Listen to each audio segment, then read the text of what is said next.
y Pamela Ausenker comparten información útil para hacerte la vida un poco más fácil. ¿Cómo son las finanzas del futuro? ¿Cuál es el impacto de la tecnología? ¿Qué considerar al momento de manejar un presupuesto? En Tele 13 Radio y tele13radio.cl comienza El Fin del Dinero. Un programa para actualizar en fácil tu salud financiera. Presenta Mercado Pago. Muy buenas tardes, ¿cómo están? Bienvenidos a El Fin del Dinero en Tele 13 Radio. Son las 2 de la tarde en punto de este día, lunes 30 de junio. Iniciamos el capítulo 223 en vivo y en directo, como siempre, en todas las plataformas de Tele 13 Radio y también en vivo en YouTube. Pamela Ausenker, ¿cómo estás? ¿Cómo te va? Hola Diego, muy bien. Un poco impresionada que es el último día de junio y se termina el primer semestre. Se termina el primer semestre, tú lo has Importante, dicho. ¿no? Sí. Muchas personas que quizás nos están escuchando hasta ahora están de vacaciones. Aprovechando Las vacaciones de invierno en muchos colegios. Es verdad. Pero Santiago, hay que decir, en una mañana que se ha visto con una cantidad de autos bastante normal para hacer día de vacaciones. Sí, cambian los horarios. Depende del horario, es verdad, eso, sí. depende del horario. Yo estoy pensando en esta hora que uno se Claro. viene al programa, bastante congestión en varios lugares de la región metropolitana. Una jornada post elecciones primarias muy acontecida, como siempre nos acompaña Andrea Rivera. ¿Cómo estás, Andrea? Hola Andrea, ¿cómo estás? Muy bien. El día después. El día después, Sí. sí, con bastantes reacciones, los análisis que ya comienzan a hacerse por distintos actores y por supuesto también determinaciones que tendrán que tomar las distintas candidaturas que se van a enfrentar en el mes de noviembre. Así es, entiendo que falta como un mes y medio más o menos para la inscripción de lo que va a ser la primera vuelta. Sí. Salvo Janet Jara, que ya tiene inscrita su candidatura, porque ahí se recuerdan ustedes que previo a las elecciones primarias se hablaba mucho de si ella iba a renunciar o no a su militancia como Partido Comunista. Bueno, lo aclaró la propia presidenta Cervel, Sí. ya lo había dicho también Janet Jara, que aquí en realidad no se saca nada con que ella renuncie a la militancia. Sí podría ser distinto, y lo dijo esta mañana, congelar o suspender su militancia en el Partido Comunista. Ah, perfecto. Como Hay una otro- manera de tender redes a nuevos Sí. apoyos, sobre todo, por ejemplo, de la democracia cristiana, que ya no descartaba un pacto electoral previo conversación con el partido que dirige Albert Núrraga. Así es, hay otros que todavía están juntando firmas.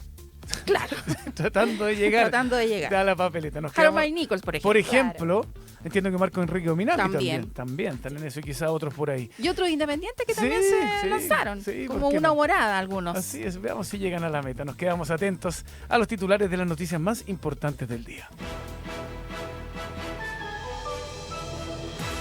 La ministra vocera subrogante de Gobierno, Aysén Echeverry, descartó que la convocatoria a la primaria oficialista de 1.400.000 personas sea un fracaso, tal como aseveraron en la oposición, y aseguró que la cifra está dentro de los rangos y que a raíz de ese parámetro creen que las elecciones de noviembre están completamente abiertas. Echeverry aseguró que no le temen a las diferencias al interior del oficialismo y aseguró que las tensiones no están en el progresismo, sino en el otro lado. El presidente Gabriel Boric recibirá a la candidata oficialista Janet Jara en su casa de barrio Yungay. La exministra del Trabajo dijo que está expectante por el encuentro con el mandatario. Además, Janet Jara no descartó un eventual pacto electoral con la democracia cristiana y aseguró que existen más coincidencias que diferencias con la Falange.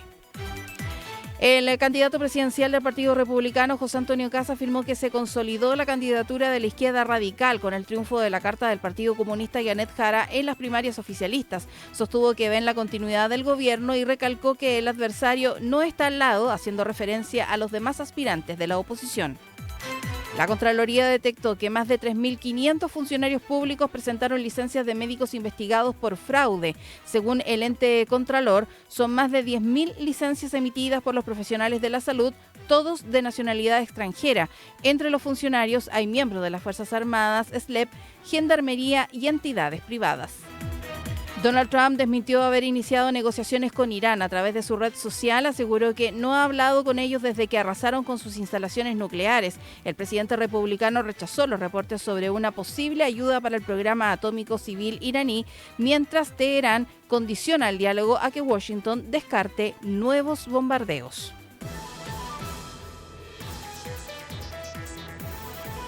Escuchas El Fin del Dinero. ¿Te puedo agregar una buena? una buena noticia como titular. ¿Garín?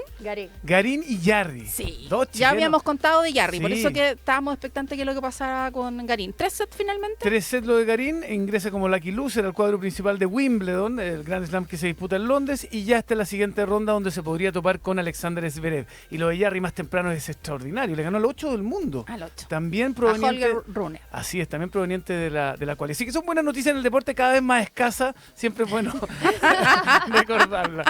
Muchas gracias, Andrea Rivera, que muy tengan bien. una Gracias, muy Andrea. buena tarde. Nos vemos Son mañana. las 2:05 de la tarde, tema de apertura de esta jornada, Pamela Ausenker. Lo prometido es A deuda. ver. ¿Qué dijimos el viernes? Hablábamos de la boda del año. ¿Cierto? Dijimos, bueno, vamos a traer los números y cuánto costó finalmente esta gran boda del año de Jeff Bezos, el empresario de Amazon de Estados Unidos, y la periodista mexicana Lauren Sánchez. Fueron 2 días, en realidad fueron como 3 días Sí. de celebraciones, ya el ¿Dónde 26 y el 28 de junio en Venecia, que Perfecto. tú lo comentabas el viernes, que hubo Sí. mucho ruido y muchas protestas al respecto. Pero en concreto, 250 invitados durante estos 3 días y el costo total de la boda entre 10 y 20 millones de dólares. ¿Qué tal? Epa. No, y claramente todo muy, muy lujoso y de hecho, fíjate que se arrendaron 90 aviones privados, yates, taxis de lujo, todos los taxis acuáticos también estaban arrendados en Venecia y obviamente fueron muchísimos famosos, ya lo comentábamos también el día viernes. Así que en general eso te decía, cerca de entre 15 y 20 millones de dólares, solo para hacerse una idea, para ponerle un poco de cifras a esto. $1 millón en flores y No te decoración. puedo creer. 3 millones de dólares en servicios de planificación, wedding planner, básicamente. Sí. 1,5 millones de dólares solo en el vestuario de la novia. Increíble. Increíble, ¿o no? Sentimientos encontrados con esta noticia, porque claro, uno sabe que tienen este nivel de gasto por todo lo que significa. Es la boda seguramente del siglo, de los últimos años, pero claro, uno escucha las cifras y causa Un poco de algo de pudor. despilfarro, quizás, ¿o no? Sí. Pero mira, ¿sabes la parte quizás positiva de todo A ver. esto? Esto le va a dejar a Venecia más de 1.000 millones de dólares para su economía. Que ojo que suena muchísimo, ¿no es cierto? Pero así como para ponerlo en perspectiva, es una cuarta parte de lo que lograron, por ejemplo, los conciertos de Taylor Swift en su Eras Tour. Había logrado bastante más que eso. Y otro dato interesante, si tú sumas a los invitados a esta boda, reúnen un patrimonio de 461.000 millones de dólares. Eso es equivalente al PIB de 3 países juntos. El PIB de Sudáfrica es de 380.000 millones, casi como eso. El PIB de Dinamarca es menor, 407.000 millones de dólares. Y así, el de Grecia, 243.000 millones de dólares. O sea, imagínate el nivel de invitados que tenía y bueno, el costo obviamente de esta boda. O sea, Hay que ponerle números, nos ¿viste? clasificábamos nosotros. Me invitaron, pero tenía que venir al programa. Sí, obviamente, tienes contrato exclusivo acá con el Fin del Por Dinero. supuesto. Buena noticia. Son las 2:08 de la tarde. Las finanzas humanas se toman a esta hora de la tarde en Tele 13 Radio. Escuchas El Fin del Dinero.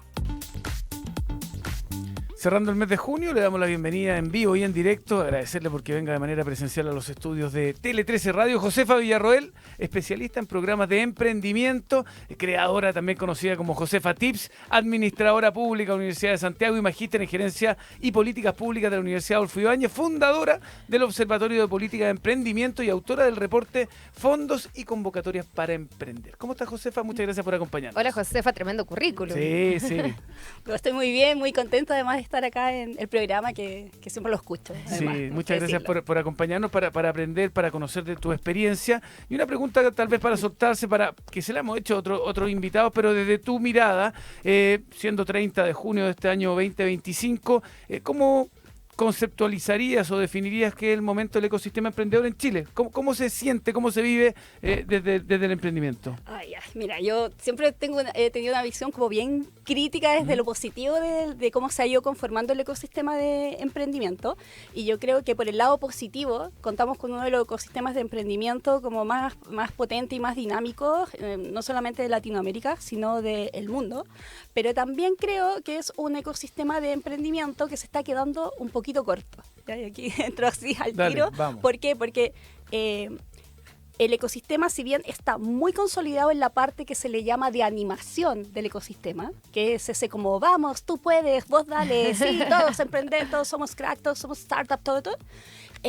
está un poco deficiente en construir nuevas como capas hacia arriba que permitan que esos emprendimientos y toda esa energía emprendedora realmente finalice en negocios que se mantengan en el tiempo, Rentable, que sean rentables, o sea, que cumplan el propósito de quienes quieren emprender desde el punto de vista tanto con un fin más económico o incluso también para los emprendimientos que tienen una mirada más social.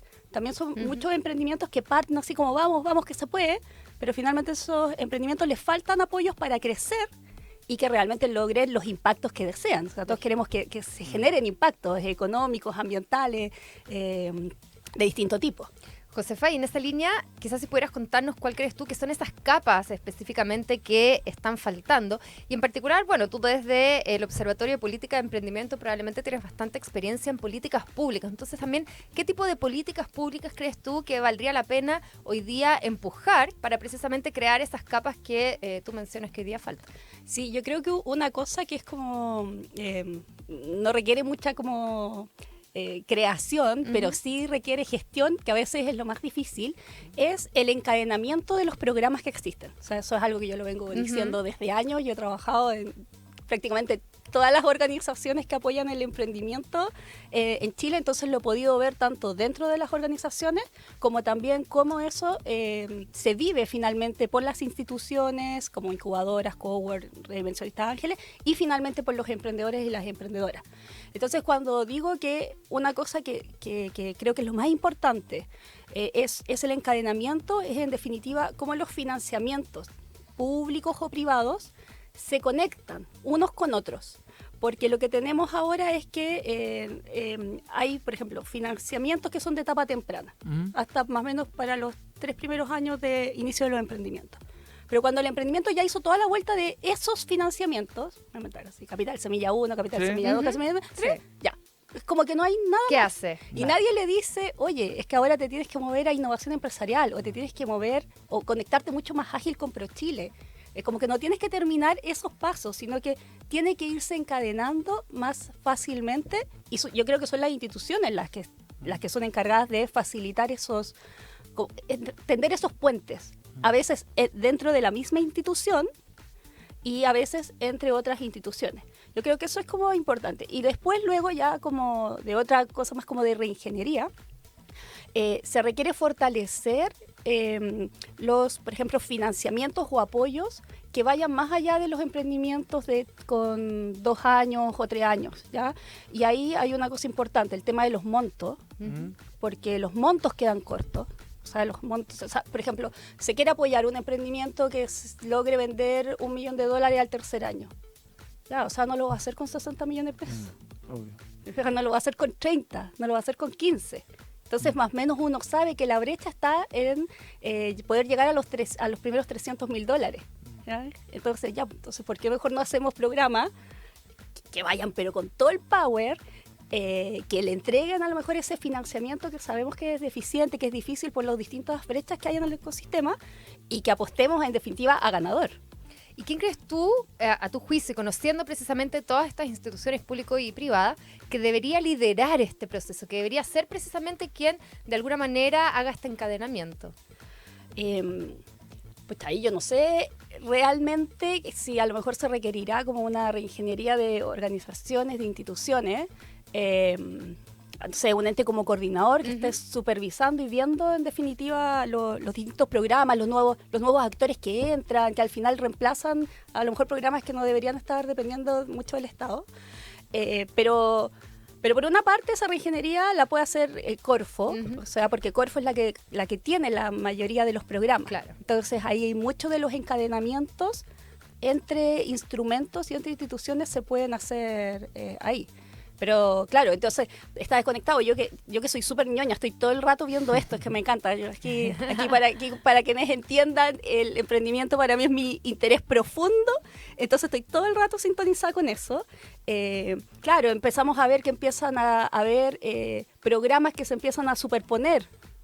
¿te fijas? Entonces dentro de la misma institución tienes programas que van al mismo segmento, o en la institución de al lado como Cercotec, o en ProChile, o en, por ejemplo, la NIT. Sí. Entonces yo creo que hay un montón de potencial, pero, pucha, yo ahí a lo mejor siempre me dicen, pucha, Josefa, eres muy crítica, pero yo lo veo y pienso que le podemos sacar más lustre y que podríamos acelerar, porque creo eso, que el ecosistema se va quedando como medio estancado y se va como embelezando en esta cosa de la animación del ecosistema emprendedor. Sí, se puede mejorar de todas maneras. Estamos conversando con Josefa Villarroel. Te quiero llevar a la otra vereda, a dar tu visión con respecto al emprendedor, emprendedora. Tú lo decías, que tiene una buena idea, que se suma, que está buscando, que seguramente acude a ti y a otros especialistas para encontrar la mejor manera de obtener los recursos. Acá hablamos mucho de la importancia de la educación financiera. ¿Cómo ves tú en general la preparación, la base?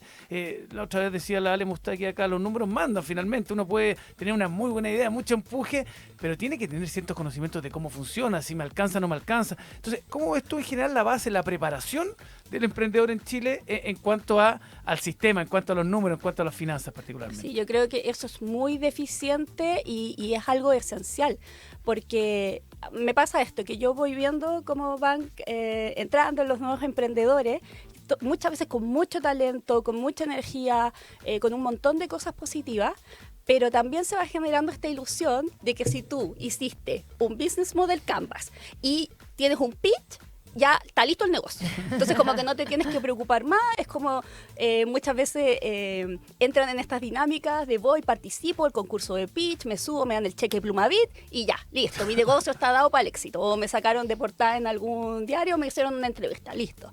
Pero hay poca noción de los números. Entonces yo también siempre les hablo a los emprendedores y a las emprendedoras que ese es como que al final ellos se tienen que preocupar también de la otra parte, del servicio de impuesto interno, el tema de las patentes, los temas después laborales para la contratación de personas. Claro. O sea, finalmente tiene que ver con decisiones que tienen que ser estratégicas, y también les digo que la forma en que ellos están proyectando financiar su emprendimiento en las distintas etapas, o sea, esa estrategia de financiamiento también es un elemento clave y puede ser un elemento diferenciador, una ventaja competitiva frente a otros emprendimientos similares. En esa línea, o tienes los conocimientos, o te preparas, o buscas personas expertas que te asesoren en ese aspecto.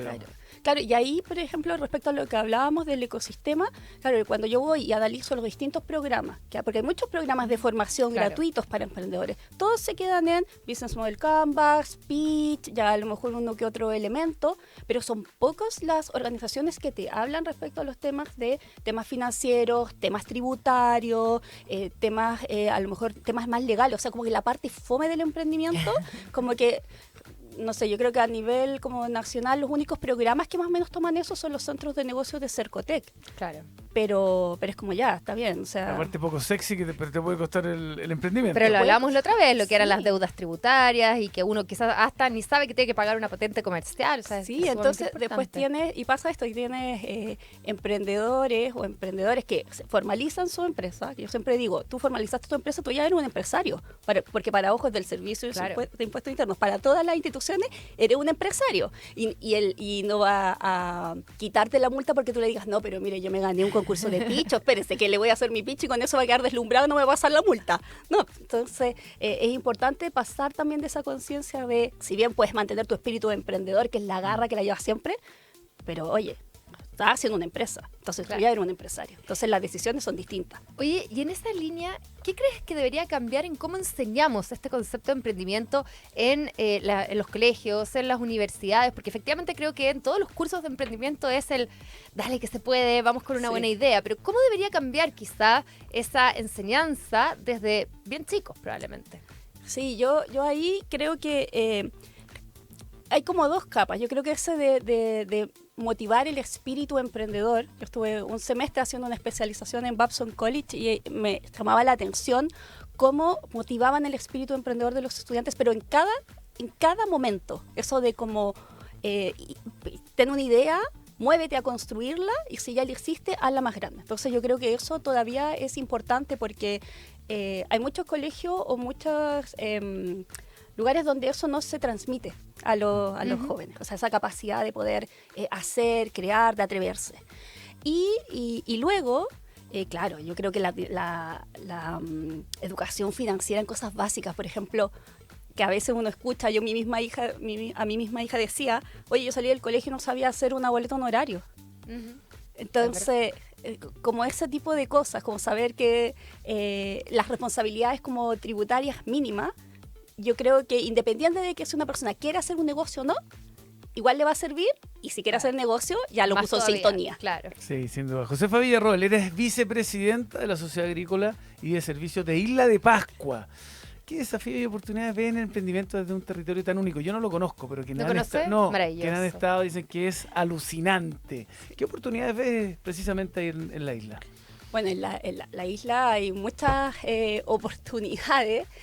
Yo creo que la principal oportunidad que hay en un territorio tan especial y que tiene esta característica extrema de estar en condiciones de aislamiento es de poder desarrollar la economía manteniendo la cultura propia de la comunidad de Rapa Nui, que es una cultura viva, única. Entonces, eso es muy interesante cuando uno se aproxima de cómo ellos, por ejemplo, entienden la idea de, no sé, construir negocios, porque no puede estar por sobre de la calidad de vida de las personas, ni del entorno. Y ahí hay decisiones. Por ejemplo, nosotros dentro de SACIPA, de la empresa que se encarga de proveer luz, agua, estiva y también cuidado patrimonial, no sé, nos hemos enfrentado a proyectos que son importantes para el desarrollo de la isla, como el desarrollo de una planta fotovoltaica, ¿te fijas? O buscar soluciones hídricas, porque las islas están rodeadas de agua, pero no significa que sean ricas en agua. Entonces, todas estas decisiones que, por ejemplo, acá en el continente se podrían solucionar con un chasquido de dedos, allá no, porque hay un tema logístico, de costo, mucho más complicado, hasta allá. Pero sobre todo que los proyectos sean queridos por la comunidad, porque en definitiva van a provocar realmente un bien y no un perjuicio al entorno, a la cultura, al patrimonio. Entonces es bien desafiante, pero el espíritu emprendedor ahí se vive, o sea, se vive de una manera distinta, porque imagínense, allá no hay Corfo, no hay, o sea, hace pocos años empezaron a llegar de repente algunas instituciones, hay un montón de cosas que funcionan acá y en la isla no funcionan. Entonces, y uno dirá, oye, bueno, pero entonces ahí no hay emprendimiento. Nada, o sea, la gente vibra en emprendimiento, las mujeres son atómicas. Y en esa misma línea, Josefa, hemos hablado en otras ocasiones en este programa de la importancia de descentralizar, porque somos un territorio bien vasto y aún así todavía está muy centralizado probablemente en Santiago. ¿Cómo evalúas tú este proceso de descentralización? Probablemente lo mismo que tú decías, Corfo recién llegando, algunas entidades que probablemente todavía no están en todos los territorios. ¿Qué más falta? Sí, bueno, ahora con el tema de comités que se han estado estableciendo a nivel regional, eso ha avanzado, pero yo lo que veo ahí también es un tema más como de diseño, por decirlo de alguna manera, porque nos sirve mucho que en esta idea de descentralización se lleven programas que funcionan, no sé, en Santiago, en Concepción, que son ciudades más grandes, y se lleven a otras regiones o a otras ciudades sin adaptarlos al territorio, porque en algunos casos terminan siendo como absurdos, porque tienen que ajustarse a la capa o a la densidad de emprendimientos que hay en cada región. O sea, no sé, ya, por mucho que a todos les guste, porque es súper sexy tener venture capital en todos lados, o sea, es como medio ilógico que voy a ir a instalar unos venture capital en Coyhaique. Claro. O sea, No, si recién estamos trabajando en otras cosas, ¿no?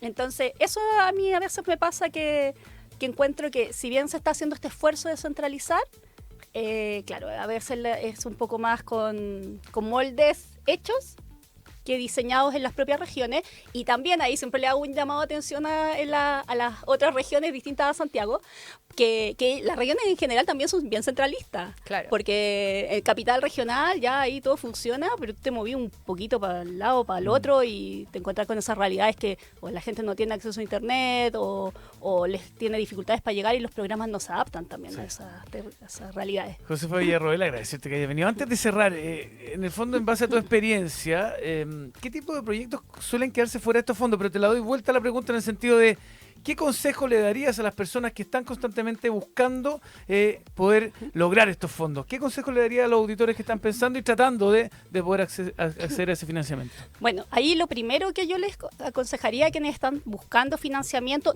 primero, no importa la etapa que estén, si están desde idea hasta en escalamiento comercial, avanzado, internacionalización, la primera buena noticia que hay es que hay oportunidades para poder acceder a financiamiento de distinto tipo. ¿Ya?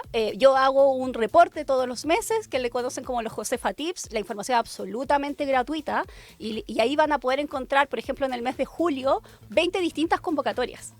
De hecho, ya en lo que va el año 2025, yo ya he compartido 100 convocatorias distintas.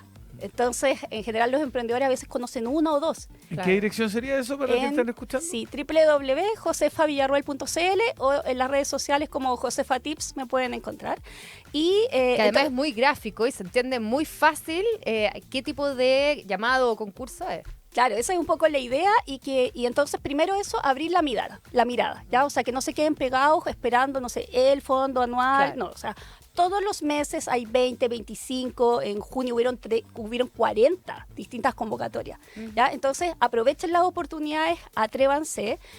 Y lo otro también que les quiero mencionar es que si ustedes tienen claro su negocio, o sea, si tienen clara su idea, fácilmente van a poder contestar un formulario de postulación. O sea, quiero quitar ese mito de que, oye, es súper complicado y que te van a pedir 400.000 papeles. No, o sea, hubo un tiempo que era así, yo trabajé en la Corfo cuando era así, pero ahora en general simplemente tienes que completar un formulario online. Entonces, si tú has trabajado en tu idea, en tu negocio, vas a poder contestarlo, ¿ya? Y de hecho, la mayoría ni siquiera necesitas contratar un asesor ni nada. Solamente necesitas tú sentarte a conciencia a escribir.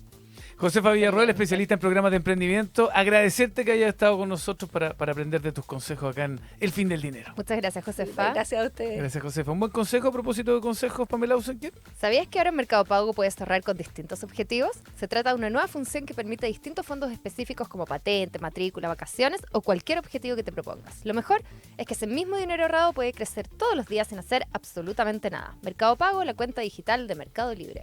Quédese en Tele 13 Radio y ya viene lo que marca la tarde con Agustín Lizana. Y nosotros nos encontramos mañana. A las 2 de la tarde. Que estén bien. Que estén muy bien. Abrazos. Chao, chao. Chau. Fueron 30 minutos de información para hacerte la vida un poco más fácil.